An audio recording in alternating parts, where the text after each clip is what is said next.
Aj, idi u kuću svoju da ne dobije krš. Jesi me čuo pašicu, aj sam mrš. Daj mu povode prvo pa ćeš vidjet malo bolje. Na pašica ja pušti, da vidiš bate kako koje. Jer niko nema takve volje ko moj paši pas da kolje.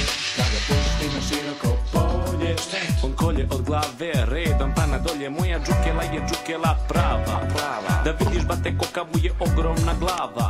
Ko u morskog psa jaka vilica. A svaki zub ka Black Candy krvušilica. Brusi djelje čupa cijepa i okida. Svakoga za dupe on ujeda bez stida. Paši pas mu je zlato jedino. Kada go šetam ulicom osjećam se fino. Kratko čelo tupa glava upo malo. Za mene bi se to setova zažutovalo. Ja ga volim puno. Znaj držnog tamo pasicu. Drž ne daj. Moj paši pas. Moj paši pas, mrzi svijet pas. Moj paši pas. Za mene i jedini spas. Kad ga puštim, a dan je lijepi, slobodu mu priuštim. On skače od sreće, njušća piše trči, da svako živo biće svoje ždube prči. A sjećam se kad je bio mali slon, ko bebačelik zubima vezivo u čvor. I kao takvo malo, tek rođeno kuće, sa većim psim od sebe mogo da se tuče. A onda je počeo naglo da raste, da ste vidjeli to, da ste na kućici je pisalo paši pas. Voli da ujeda svijet pas. Moj paši pas. Moj paši pas, mrzi svijet pas. Moj pas Ima jednu ružnu manu, Kada svetak satica grize uljeta stanu.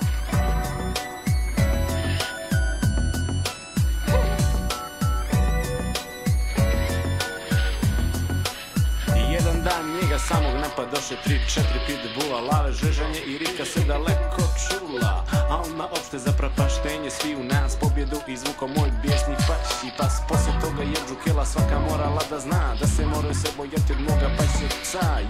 A kako i ne bi kad i moj paši pas sve koske prebi. Zato pašicu, gazda, budi ti uz men. Hoću vas, Pa ćem bez problema kao prkno. biti takav par kakoga niđe nema. i na kraju ove priče nešto će vam reći moj paši pas.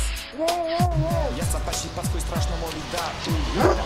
Ne znate pare ne upoznaju iz prida. Približi mi se bliže pa ćeš vidjet svoga Boga.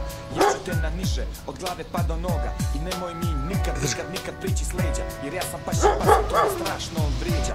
Ko se sa mnom druži, ko mi ljubav pruži. Ja ću biti uvijek spreman da mu se za to odužim. Svaka moja dlaka bit će uz njega uvijek od jutra do mraka. Ali svaki onaj koji sa mnom neće biti dobar, koji krv moju vrelu želi ko lopatu groba. Taj te će uvijek biti moja žrtva i meso koje stomak siti. jer ja sam paši pas. Ja sam paši pas i mrzi svijet pas. Ja sam pas koji će te ugrizanog